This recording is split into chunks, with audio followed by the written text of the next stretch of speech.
네, 안녕하십니까. 대학생들을 위한 CEO 특강 꿈꾸는 젊은과의 소통 진행을 맡은 임동석입니다.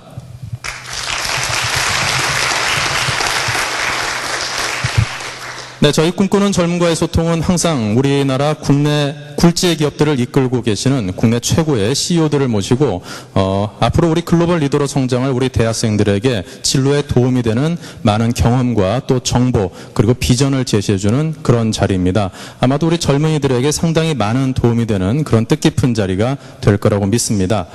자, 오늘은 서민들을 위한 금융기관 나아가서 이 복합 금융사업의 리더로서 세계 시장을 향해서 크게 발걸음을 옮기고 있는 하나금융그룹의 김승유 회장님을 모시고 강연을 준비했습니다. 자, 그럼 먼저 화면을 통해서 하나금융그룹의 김승유 회장님을 만나보겠습니다.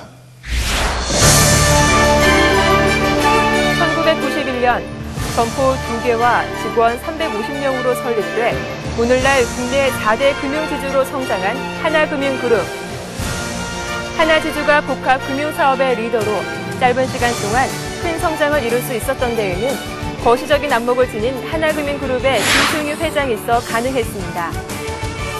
1971년 하나은행의 전신인 한국투자금융에 입사. 한국투자금융 부사장과 하나은행 상무를 거쳐 1997년 드디어 하나은행장에 오른 김승유 회장. 김 회장은 지금도 새벽까지 손에서 일을 놓지 않는 소문난 열정파로 올해로 13년째 그룹의 수장 자리를 지키고 있는데요. 2010년 6월 총자산 196조 원 달성, M&A의 귀재, 교육 및 사회공헌 사업에도 앞장서고 있는 김승유 회장. 오늘 대학생들을 위한 CEO 특강 꿈꾸는 젊은과의 소통에서는 하나금융그룹의 뿌리 깊은 리더 김승유 회장을 만나봅니다.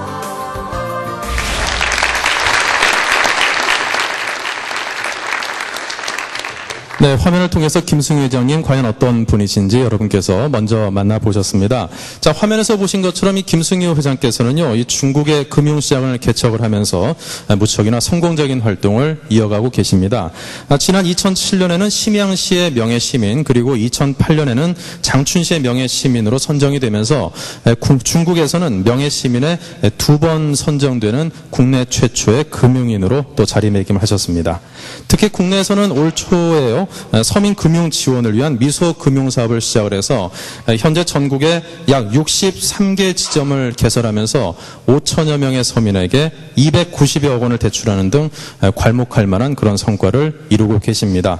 자, 국내 서민 금융 사업에서부터 커다란 세계 글로벌 금융까지 이 김승유 회장께서 과연 앞으로 어떤 비전을 갖고 어떤 금융 세계를 꿈꾸고 계시는지 무척이나 궁금합니다.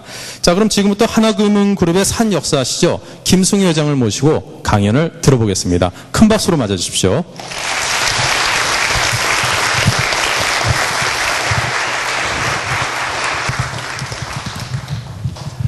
네, 여러분 안녕하십니까. 반갑습니다.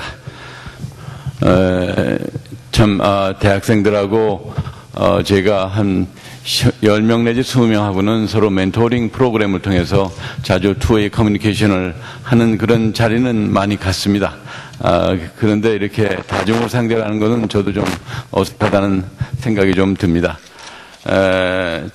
먼저 제가 오늘 이 자리에 온 것은 하나금융그룹 회장으로서가 아니라 미소금융중앙재단 이사장의 자격으로 이 자리에 왔습니다. 실은 최근에 작년 9월 17일 날 미소금융 사업을 시작한 이래 이제 1년이 조금 지났습니다만은 나름대로 이 부분에 노력을 하고 있어서 제가 미소금융 사업에 관한 일이라면 어디든지 제가 강의를 다닙니다. 저도 사실은 어제 새벽 3시, 4시까지 인터넷 서핑을 하다 보니까 잠을 좀 못 잤는데 이게 아주 못된 버릇이 저녁에 모처럼 앉으면 우리 직원들 이메일 다 체크하고 혹은 결제도 얼마인지 우리 이메일 결제를 할 수가 있고, 그러다가 무슨 생각이 나면 그 서핑하느라고 그냥 몇 시인지 모르고 새벽 3시 어떤 데는 4시, 5시 이렇게 있을 때가 있는데 이거 이제 빨리 이 버릇을 좀 바꿔야 되겠다는 생각을 좀 가지고 있습니다.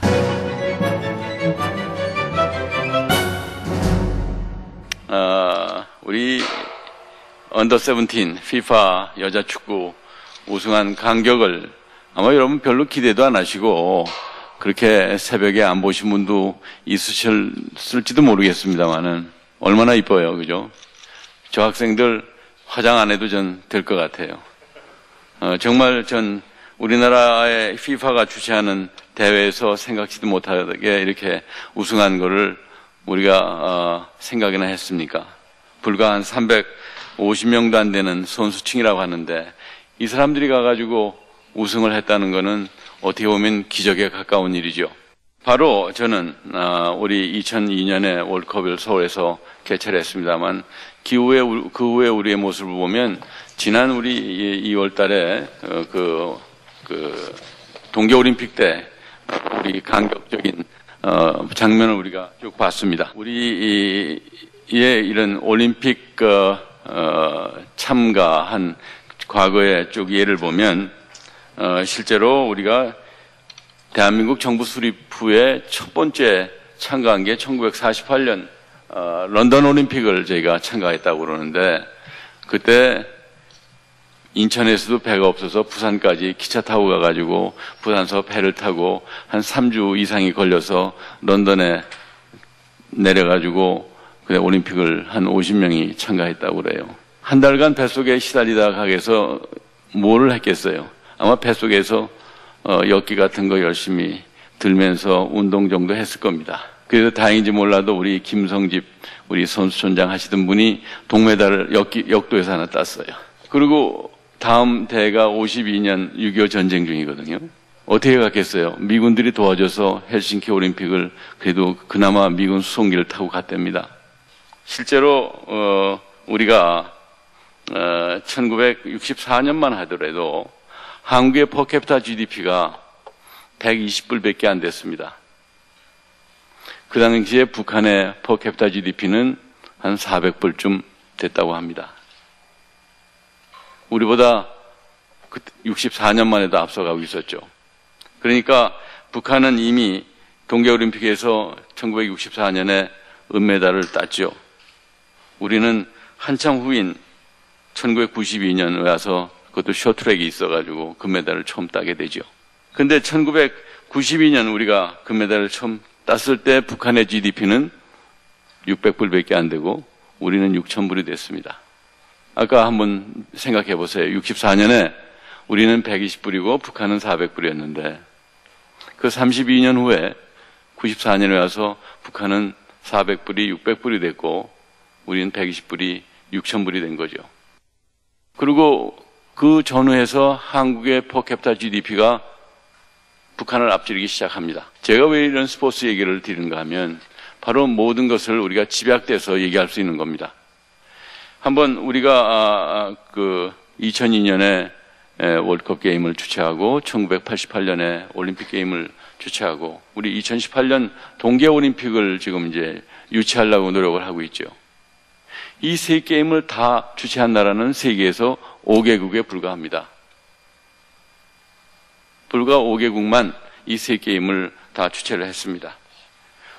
올림픽하고 월드컵을 주최해 본 나라도 10개국밖에 안 돼요. 참 우리가 스포츠 하나를 봐도 대단한 거죠. 해외에 잠깐 나갔던 적이 60년대에 있습니다만은 그때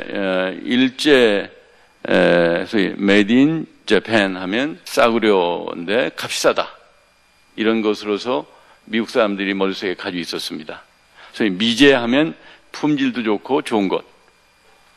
근데 메이드 인 재팬 하면 그 의미는 품질은 조금 떨어지지만 값이 굉장히 싸다. 이런 거였거든요. 그게 60년대 얘기입니다. 우리가 2000년대 들어와서 이제 한국 제품이 예를 들어서 현대자동차라든가 삼성의 휴대폰 혹은 TV 세트가 이제는 품질 면에서도 일제보다 오히려 더 낫다고 하지 않습니까? 그렇게 소비자들이 인정을 해주고 시작하고 있는 거죠. 그래서 70년 이후에 지난 한 30년간의 우리 성장을 보면 정말 대한민국이 한 110배 이게 그냥 그 GDP 이를 그냥 보면 한 110배가 늘었는데 쭉 여기 나와 있는 각 나라를 보시면 이만큼 성장한 나라가 아무 데도 없죠. 우리가 주로 수출 주도의 대외 의존형 경제 구조를 가지고 있는데 2008년에 세계적인 이 금융위기 혹은 경제위기로 인해서 수출액이 세계 9위로 올라가 있습니다. 한번 보십시오. 1970년대 우리 수출이 43위에서 쭉 올라가서 10위권 근처까지 가 있고 그 다음에 세계 수출 순위를 보더라도 70년 이후에 이런 수출 세계 10위권 안에 들어간 나라는 한국과 중국밖에 없습니다. 정말 어떻게 보면 우리가 위대한 국민들입니다. 특별히 여기 여학생들이 많이 해서 제가 좀 마부를 하면 한국의 여자들이 정말 위대하죠. 아까 보셨잖아요. 언더 17 우승한 거. 아직 남자들 그거 못했거든요.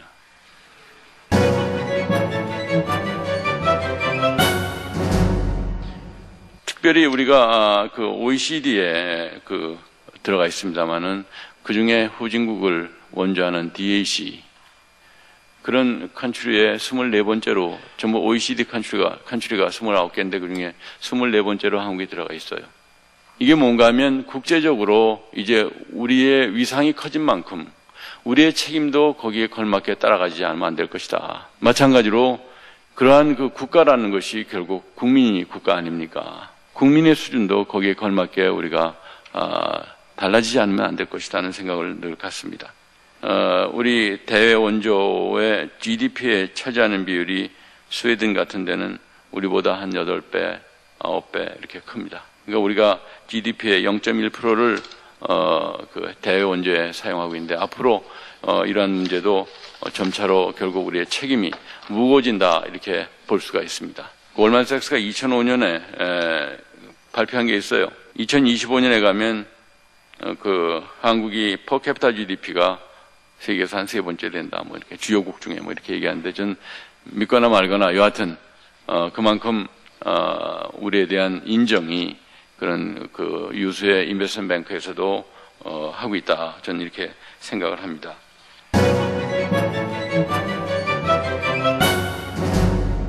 우리가 참 지난 30년간 압축 성장을 해왔습니다. 그래서 이만큼 우리가 잘 살게 됐습니다. 이런 압축 성장 과정에서 우리 자본주의 체제 자체에 대한 우리가 반성을 해야 되는 문제가 있습니다. 소위 자본주의 사회라는 것은, 자본주의 시장 경제라는 것은 우리 인류가 만들었다고 할까요? 혹은 그 학자들에 따라서는 자연 발생적으로 나온 것이 바로 자본주의다. 이렇게 얘기를 합니다. 사회주의 공산주의 체제라는 건 인위적으로 만들었기 때문에 결국은 버틸 수가 없다.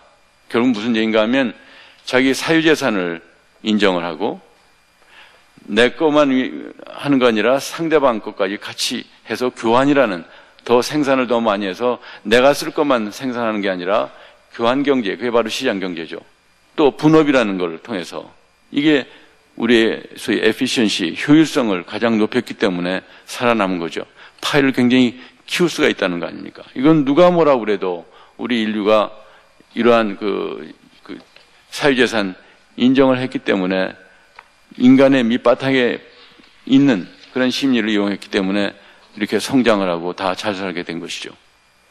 외환위기 이후에 사실은 우리나라의 외환위기 이전부터도 한번 보시면 상대 빈곤율 결국 그 미디안 인컴 그 중위소득의 50% 이하 가구 비율이 점차로 늘고 있죠. 또 여러분 잘 아시는 지니계수 같은 것도 지금 2009년에는 0.314 사실은 아주 그렇게 나쁜 건 아닙니다. 0.314라는 게. 그러나 문제는 추세가 지속적으로 올라가고 있죠.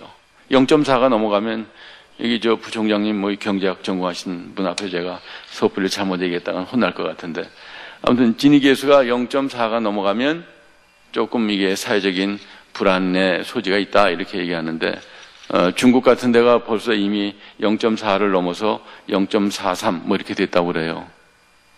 결국 사회가 불안해지는 것이 이러한 소득의 배분이 불평등이 지나치게 되면 사회 불안 요인이 된다는 거죠. 그런데 이러한 것이 우리나라에도 점차로 이런 저축률을 보더라도 오른쪽 표를 보시면 저축률의 그 증감 출입을 해도 고소득층에 대해서는 별로 차이가 없어요. 그 최하위층이 점점 이렇게 되는 게 이제 문제가 있는 거죠. 그런데 이러한 지속 가능한 우리 발전을 하기 위해서는 어떻게 하면 이게 될까?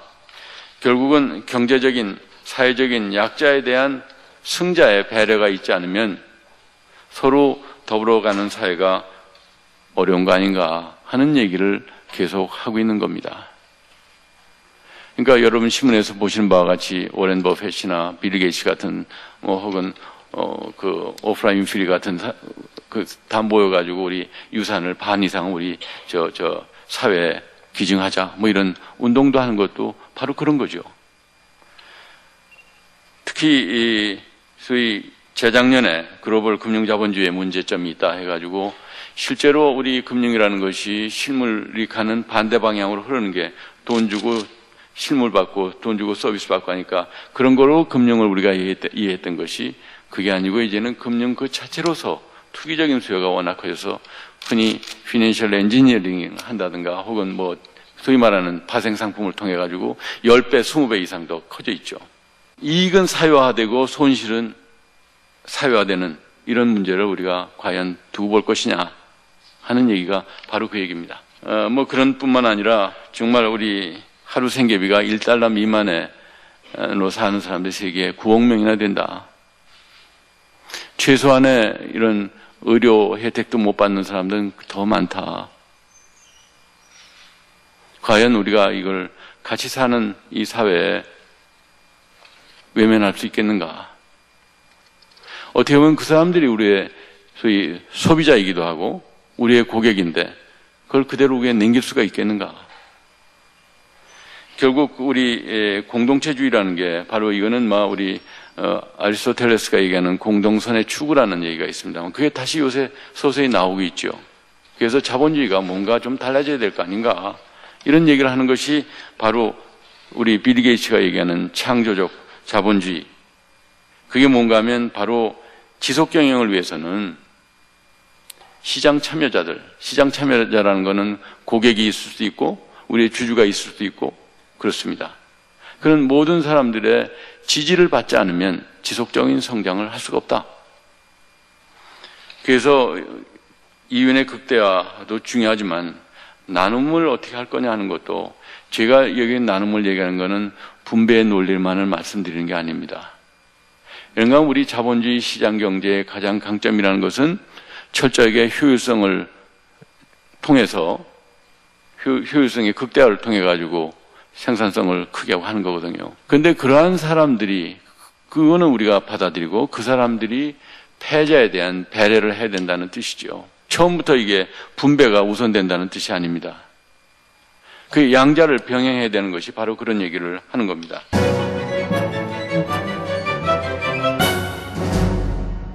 바로 이러한 그 금융 소외 계층을 위한 이런 현상을 뭔가 해소하기 위해서 대안금융을 마련하자 하는 것이 마이크로 파이낸스, 소위 미소금융입니다. 이런 제도금융에서 소외된 사람들의 아까 말씀드린 대로 단순히 돈만 빌려주는 것이 아니라 거기에 따르는 경영지원 서비스를 한다든가 교육훈련을 해준다든가 이런 등등을 통해서 실제로 자활 자립을 할 수 있도록 도와주는 겁니다. 제가 지난 3월에 케냐에서 열리는 마이크로 크레딧 서밋 미팅이라는 데를 제가 참석을 했는데 예를 들어서 이런 거예요. 보건사회 그런 장관을 하는 사람이 여자가 거기 와서 길거리에 거지들을 모아서 옷 갈아입히고 네가 제일 잘할 수 있는 게 뭘까? 그는 교육 훈련을 시켜요. 햄버거를 잘 만들 수 있을까? 핫도그를 만들 수 있을까? 혹은 구두를 어떻게 잘 수선을 할 수 있을까? 그런 교육을 시킵니다. 그리고 그 몫을 차려줘가지고 그런 니아카 같은 거 있잖아요. 그런 거를 해서 장만해줘서 장사를 하도록 해서 자립을 시켜요. 저는 아주 그 세션에서 아주 뭉클한 걸 많이 느꼈어요. 사회적으로 완전히 포기한 사람들에 대해서 그렇게 자활을 시킨다는 것은 비단 이게 미소금융으로 끝나는 게 아니라 한 사람을 사회에서 구제하는 거거든요. 훨씬 더 보람된 일이죠. 미소금융의 본질은 그겁니다. 단순한 소액 대출에 끝나는 것이 아니다. 자활 의지만 있다면 이 사람들을 여한 형태로 도와서 스스로 쓰게 만드는 것이 더 의미가 있다 이렇게 봅니다. 그래서 이러한 그 마이크로 사업이 아까 쭉 보면 지금 초기 단계 아까 그라민뱅크라는 것이 유누스 총재가 1976년에 처음 설립을 방글라데시에 했습니다. 뭐 그 이후에 비영리 민간단체가 많이 생기고 그래서 90년대 그런 대로 이제 국제적인 인식이 커지고 소위 마이크로 파이낸스 인스티튜션이라는 이거는 아주 여러 나라의 정부가 하기도 하고 혹은 큰 대형 은행들이 부수적으로 하기도 하고 하는 게 점점 커지고 지금 2008년 그런 금융 위기 이후에는 훨씬 세계적으로 확산되고 있습니다.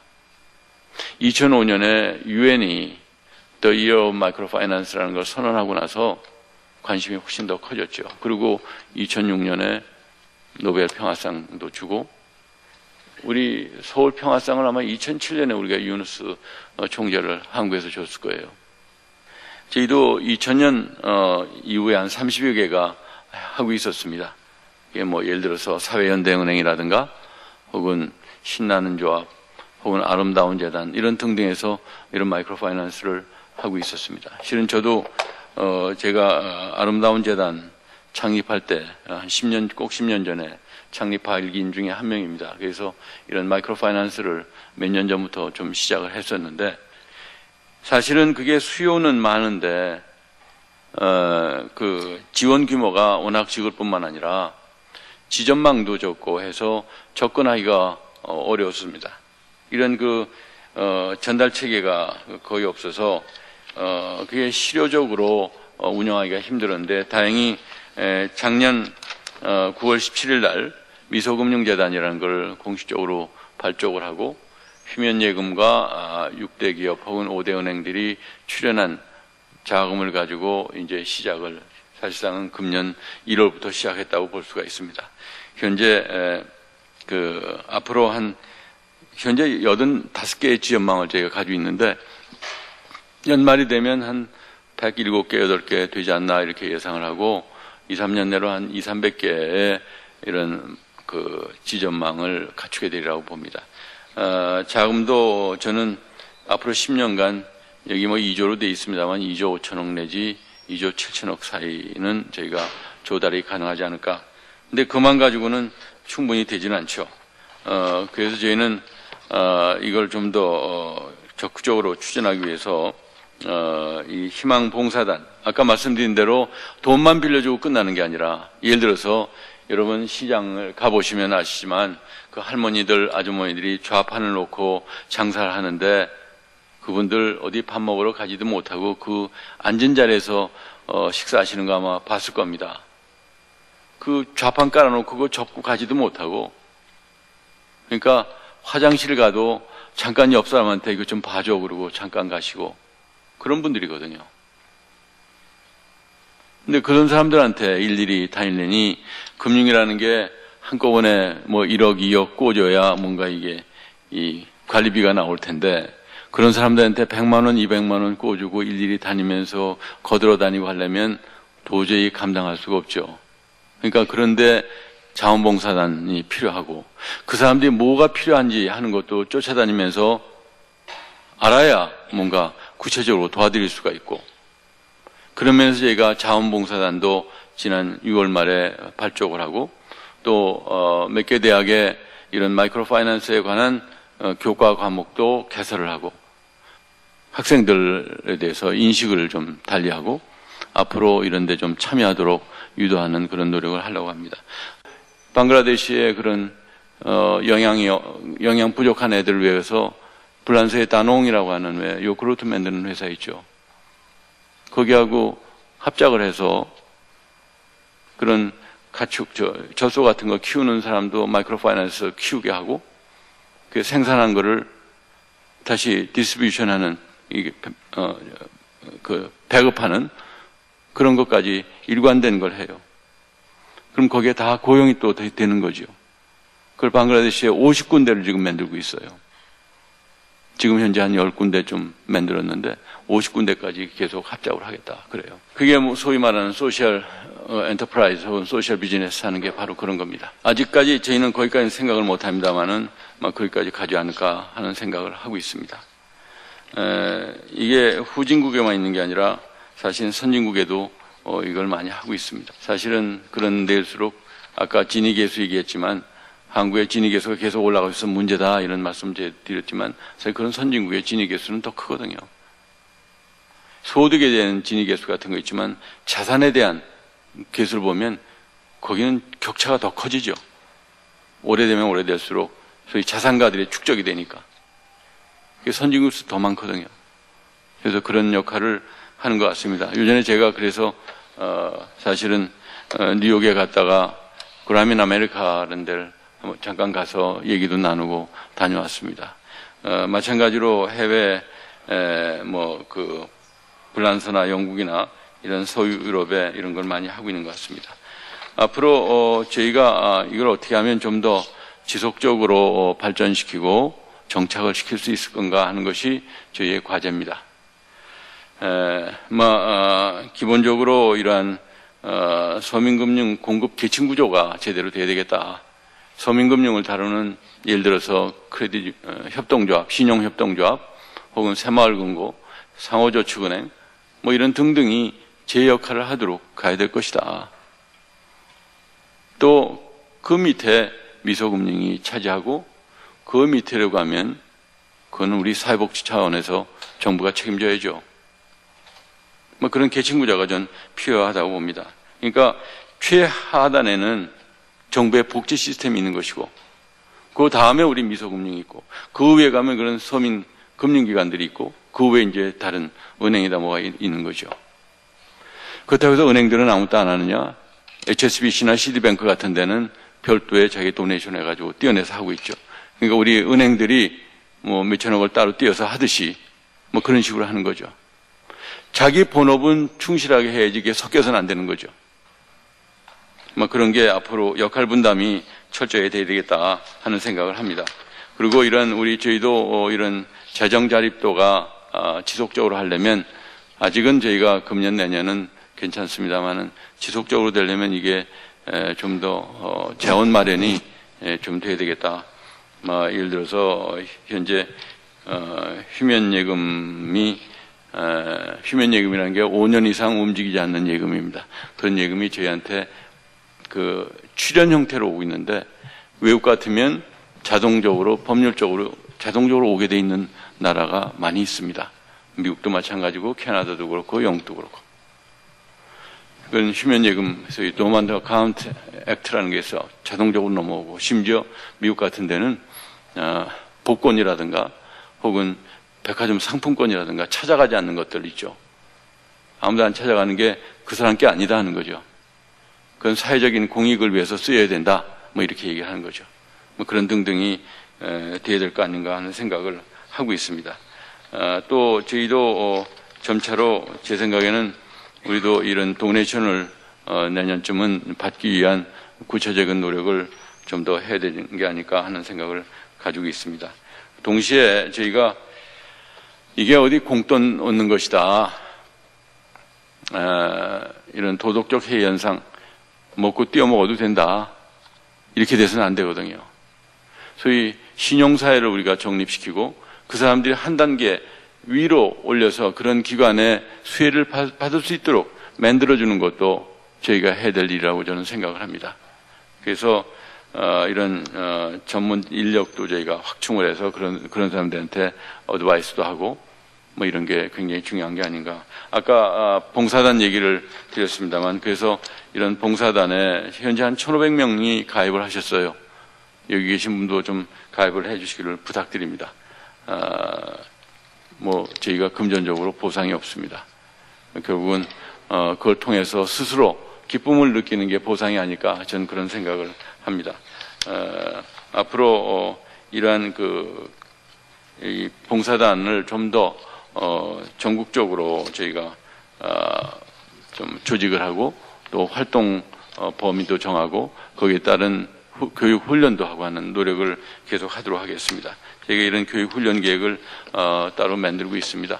그래서 사실상 9개월간 한 실적은 많지 않지만 그래도 기본적인 인프라는 갖춰 나가고 있다. 예를 들어서 이중 수혜를 방지하기 위해서 그 전산 시스템을 통합을 했다든가, 혹은 이 사람들 위한 별도의 스코어링 시스템, 소위 크레딧 뷰로에서 별도의 스코어링 시스템을 만들었다든가 등등, 이게 다 그 금년 상반기 혹은 8월까지 끝낸 사항들입니다. 그래서 지난 7월 이후에는 실적도 대폭 늘어나고 있습니다. 그래서 왜 이렇게 부진하냐 하는 얘기는 이제 더 이상은 안 들을 수 있지 않을까. 대신 이제 1년쯤 오면 왜 이렇게 많이 뛰었느냐 소리 들을까봐 그것도 사후 관리를 좀 더 할 그런 생각이 있습니다. 제가 두서없이 미소금융에 대한 말씀을 설명을 좀 드린 것 같습니다. 그래서 제 얘기는 이것으로 마무리하도록 하고.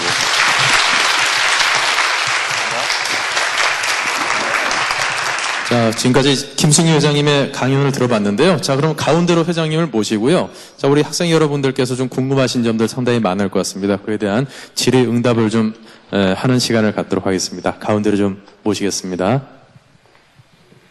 자, 이 강연을 들어보니까 이제 하나금융지주가 이렇게 업계 내에서 리더 역할을 지금까지 하는 데서는 물론 김승희 회장님의 노력과 열정 그리고 추진력 등등도 큰 힘이 됐지만 이렇게 업계 내에서 성장하는 데만 힘을 기울이기보다는 사회에 상대적으로 취약한 계층의 노인분들에 대해서 돌아보고 그리고 또 사회로 환원하는 이런 노력이 있었기 때문에 진정한 1위 자리에 올라 있는 게 아닌가 그런 생각을 갖게 됐습니다. 자, 앞으로 또 금융업에 대한 관심 가지신 학생들도 많을 거고요. 또 졸업 후에 나는 금융업계에서 한번 취업해서 금융인으로 한번 성장해보고 싶다. 이런 희망을 가지신 분들도 많을 것 같습니다. 굉장히 귀한 자리인 것 같습니다. 한번 여러분께서 기타 없이 질문 한번 주시면은 큰 도움이 되리라고 믿습니다. 질문하실 분 없을까요? 네. 저 희망 봉사단에 대해서 궁금한 게 있습니다. 제 개인적인 의견으로는 후진국의 빈곤과는 달리 이런 선진국 빈곤은 더 개개인의 사정이 복잡하고 다양할 거라고 생각하는데 얼마나 그 본업이 있는 사람이 그 사람들을 따라다니면서 그들의 문제를 정확하게 빈곤의 문제랑 그들이 겪고 있는 어려움과 사회적 장벽들이 뭔지 파악해서 얼마나 잘 해줄 수 있을까 이런 우려가 됩니다. 이거에 대해 어떻게 생각하시는지 좀. 분명히 본인은 이게 빈곤 퇴치의 수단으로서 마이크로 파이낸스를 자기는 단지 그 사람들에 대해서 희망과 꿈을 주는 그런 수단은 된다. 이런 얘기를 했습니다. 지금 거기에 전문적으로 일하는 사람들도 있지만 자원봉사 요원의 자격은 어떻게 되어 있는가 하면 서바나와 스페니시 스피킹이 돼야 된다. 이렇게 거기에 자격 요건이 되어 있어요. 그 이유는 뭔가 하면 미국 그런 그라민 아메리카에 하는 일은 중남미에서 이민 온 사람들이 자립을 하는 길이었고 그 사람들은 신용이 없어서 제도금융권에서 의존할 수가 없으니까 그 사람들하고 대화를 하려니 그 사람들은 영어도 못하고 그래서 스페니시 스피킹이 필수적으로 하고 자원봉사단을 뽑습니다. 지금 그라민 그 모델을 보시면 옛날에 우리가 60년대 초반에 그 시골에 가면 가내 수공업을 많이 했어요. 예를 들면 가마니도 짜고 혹은 밀짚 모자도 짜고 하는 거를 여럿이서 앉아가지고 돌아가면서 이렇게 그것도 적절한 분업을 하면서 했어요.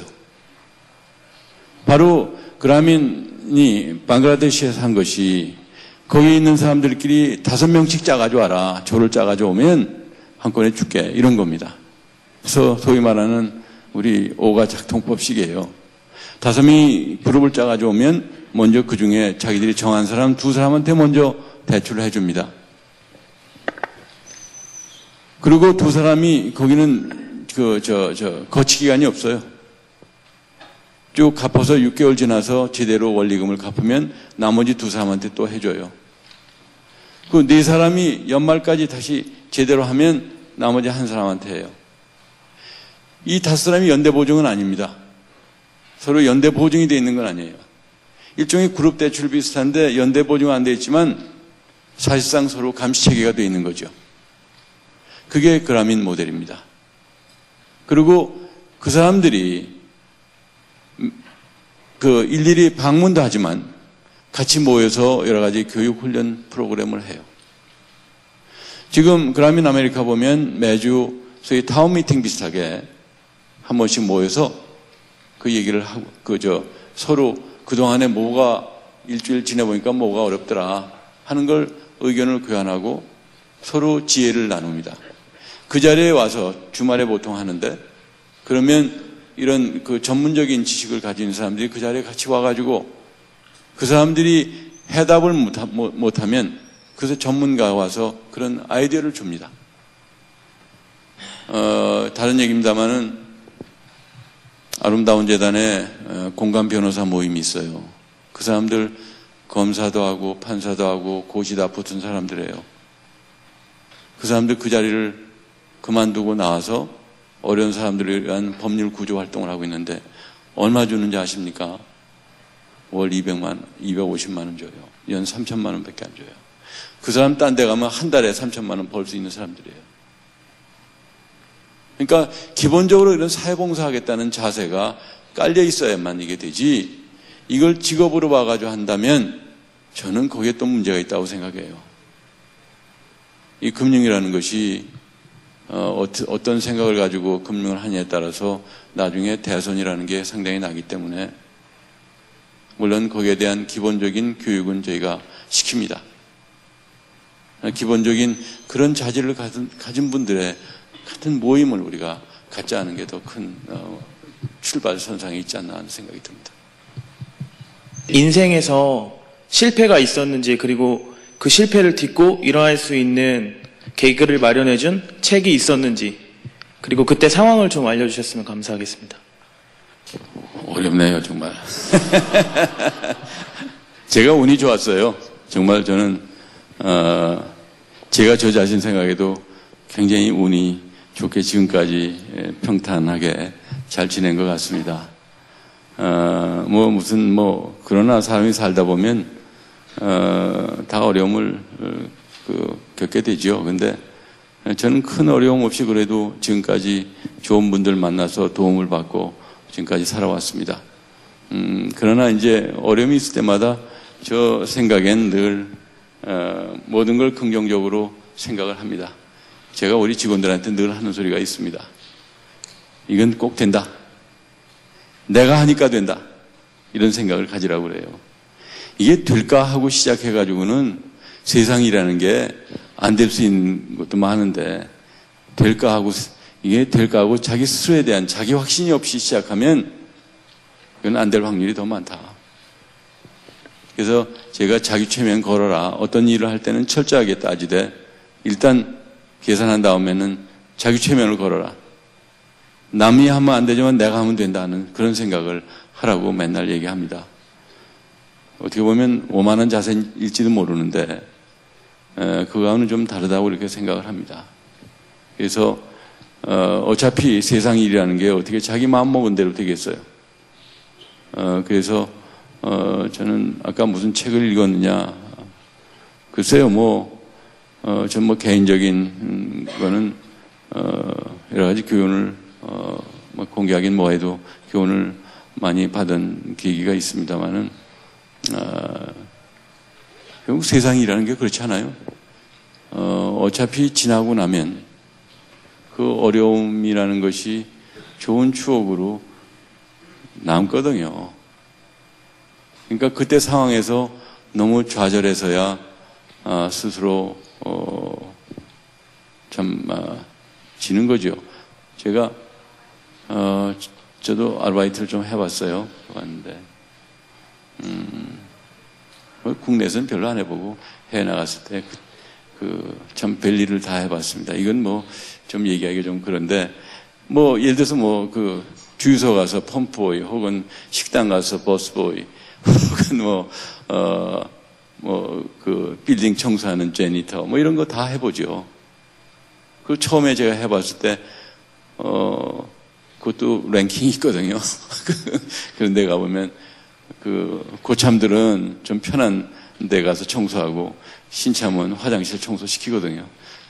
그리고 제가 이거 하러 내가 여기 왔나 하고 눈물을 찔끔한 적이 있었는데 전 그 다음 순간 그랬어요. 내가 이거 하러 온 게 아니라 내가 하고자 하는 일은 장기적으로 뭐가 있다. 단지 이건 수단일 뿐이다. 이거 가지고 내가 스스로 마음이 약해진다는 건 스스로 지는 것이다 하는 생각을 했던 적이 있는데, 제 이런 얘기를 드리는 거는 제 평생에 제가 해외 잠깐 가서 MBA라는 걸 했는데 그거 배워야 얼마나 배웠겠어요. 그건 몇 과목 한 거 아무것도 아니거든요. 또 옛날에 그 지금 지식으로 오면 다 정말 다 헛것이거든요. 근데 하나는 평생 우리가 모든 게 바뀐다, 모든 게 변화한다는 걸 우리가 하나 인식을 하고, 또 그 다음에는 난 뭐든지 할 수 있다는 그런 생각을 배운 게 제가 사실은 그 학교에서 배운 것보다는 그게 더 큰 걸 배운 게 아닌가. 그게 제 지금까지 오는 인생에 가장 큰 교훈이 되었지 않았나 하는 그런 생각을 합니다. 여기 계신 분들이 다 대학 교육을 받고 우리는 혜택을 받은 사람들입니다. 특히 우리가 시장 바닥에 나가서 그 할머니들, 아주머니들 좌판을 놓고 장사하는 거 보면 우리는 정말 혜택을 받은 사람이다. 내가 잘나서가 아니라 정말 이 사회에서 우리한테 그런 기회를 준 거거든요. 저는 그걸 꼭 잊지 않았으면 좋겠다 하는 생각을 합니다. 그리고 이러한 사회적인 이슈에 대해서 우리가 관심을 가질 필요가 있다고 저는 분명히 생각을 합니다. 이런 사회적인 문제에서 정부가 해야 될 일도 있지만 우리 기업들도 같이 참여해야 될 부분이 있다. 또 우리가 하면 더 잘할 수 있다. 아까 말씀드린 보육사업 같은 거 거기 들어오려고 웨이팅 리스트에 잔뜩 걸려 있습니다. 우리 연세대학교 아동연구소하고 같이 그 사람들의 노하우를 빌려서 합니다. 혹은 이런 그 노인요양원은 고려대학교 간호대학을 끌어들여서 저희가 같이 합니다. 그래서 저는 바로 사회적으로 혜택을 받은 우리들이 그런데 관심을 갖는 것이 전 중요하다. 사실상 그게 주주들의 가치를 훼손하지 않고 지속경영, 지속성장을 할 수 있는, 오히려 그 결과로 주주에게도 돌아가는 그런 수단이라고 저는 이렇게 생각을 하고 있습니다. 다시 한번 여러분들께 경청해 주신 데 대해서 깊은 감사드립니다. 고맙습니다.